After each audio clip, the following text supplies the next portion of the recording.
Alright, so for my musical analysis video, I choose Say Say Say by Paul McCartney and Michael Jackson. The reason why I picked this is because they're two of my favorite artists, and they're really big pop stars back in like like 1990s and like 2000s, especially with Michael Jackson. His music's still like alive today, but like not that many people listen to it, I feel like. But there's some really good songs in there that I really like, so I picked that song because it's like both of the two, and I really like it, and it sounds really good. So what for the first one, it says, what do you hear? I hear when I hear them, I hear like two really musically inclined artists singing together, and it kind of just really goes well because they're both from musical backgrounds and they know how to go with the beat and the rhythm, and it sounds really good, to be honest with you. Like, I listened to for like the first time because my dad was telling me about it. He was like, this is a really good song, you should listen to it and stuff, and so I listened to it because I like Michael Jackson and Paul McCartney, so it was a really good song. When and where is the music from? So this particular song was made, I think, it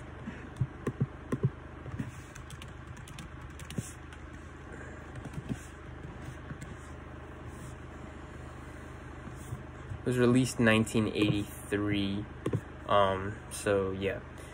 Who Is It By was by Paul McCartney and Michael Jackson. Does it sound like a piece you know already? No, it's really unique in its own way because it has both of them, and it has like a little bit of both. It's like pop music, but it's also like it's not what you would consider today in pop music. Like today in pop music, you would think of like repetitiveness and stuff like that, and stuff that just like has a really big bass and stuff. But this one, like, it has really good rhythm, and it has a lot of like it has a lot of good, like, melodies in it, different melodies. So yeah. What were your initial observations? Did you like it? Yes, I really did like it. It was really good. Michael Jackson with his voice, and Paul McCartney was really good. Paul McCartney starting off the song with his intro. It was really good. Was the composer's intent obvious? What was the emotion in the composer trying to convey? So when he starts off the video, at least for the music video, it starts off with with them trying to raise money for a charity. So they're trying to get this juice, and they have all these actors, and it has this juice that will make you apparently like more strong, and they have like these actors behind the scene that make it look like Michael Jackson beat this really strong guy. So the composer's intent was probably to see that like try and get the viewers' view on what they were doing, and their emotion in the thing, what they were trying. So they were doing one thing, and then they were singing about another thing. So they're singing about, so say what you want, and don't let go your emotion. So it's basically like it's talking about a girl, and it's saying like, what do you want? Take what you want, but leave me your emotion. Like, leave me your feeling. Like, I'll give you everything. Basically, kind of a thing. So what were descriptive words you can use to describe the music? So as I said before, say what you want, and don't let back your emotion. And then take what you want. So that was one of the two of the things that I would say describe the music.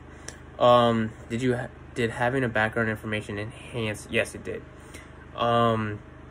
Because I listened about a lot of Paul McCartney and Michael Jackson music, it really did help me kind of figure out the parts and stuff. It was really good that I knew some of them. If you were somehow transported, taken to another place in your imagination, how would the music or non-linguistic form of representation able to do this? What elements can be explored to better transport the listener? So,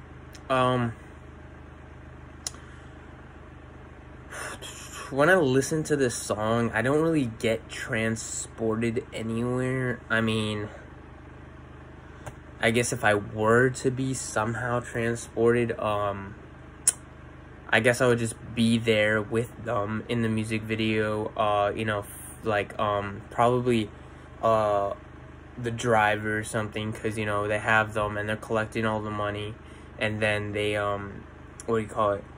They go and then the people realize that it doesn't work, and they all start chasing after them. So it's kind of funny, and I guess I would be there, part of the listening to Michael Jackson and Paul McCartney sing. That would probably be where I want to go. Do we need musical training or detailed knowledge of music history to appreciate this music?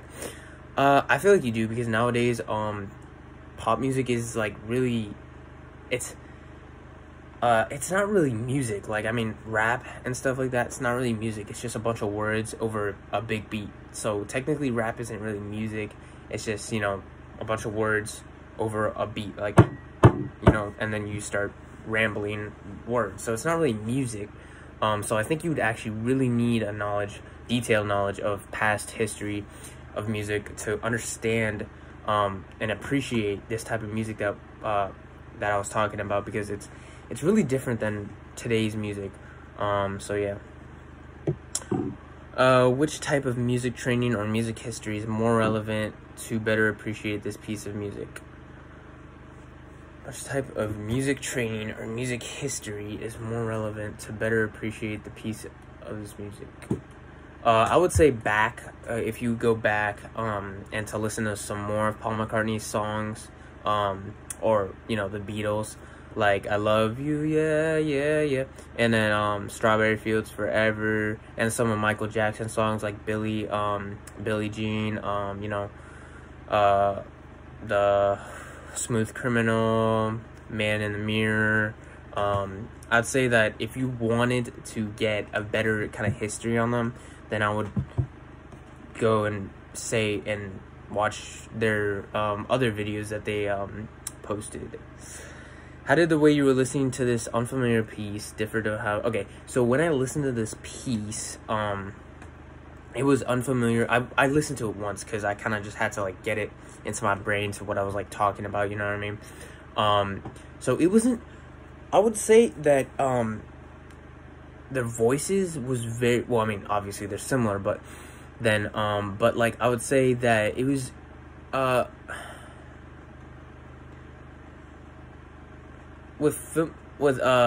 don't know. I mean, how did the way you were listening to this unfamiliar piece differ to how you would listen to something you were familiar with? So, I mean, I am familiar with Michael Jackson and Paul McCartney, so I feel like this song is kind of just like a mix of them.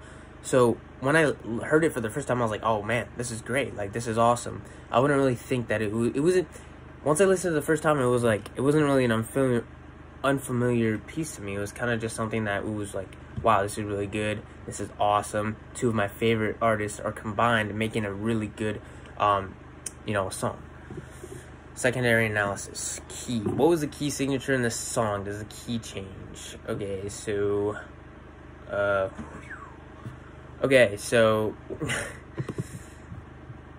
the key of this song was in B minor, by Michael Jackson. It was the key of B. Does the key change? No, it does not change at all. It stays B minor throughout the piece. Does it change from major to minor? So basically, there was two. Paul McCartney had a lower voice, so it changed from them, you know, exchanging.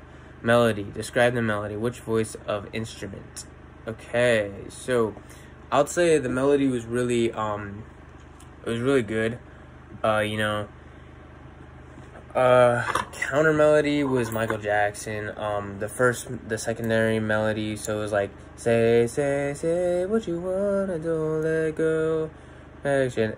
And then it comes in, all alone, in a sun, and I saw you. So that's Michael Jackson coming in. So that was the secondary melody. Medium. Texture is ensemble, type, instrument, used, tone, colors. How did the texture... Okay, so the texture, I would feel like it went from a lower kind of like soothing to Michael Jackson, which was like a kind of high, but not really screechy, but it was really high and crisp voice harmony. So they sang in one not really harmony together, but they sang with each other. So it was like it wasn't really harmony, it was like, you know what I mean, meter, time signature. So it was it was really well made and stuff. So yeah, the genre of this music was pop, but obviously nowadays we wouldn't consider it as pop. I mean, I guess we would, but like nowadays pop music, I wouldn't really consider today's pop music as theirs. So it's like, you know what I mean. Purpose of Reason. So as I said, you know, they're trying to make money for charity. So yeah.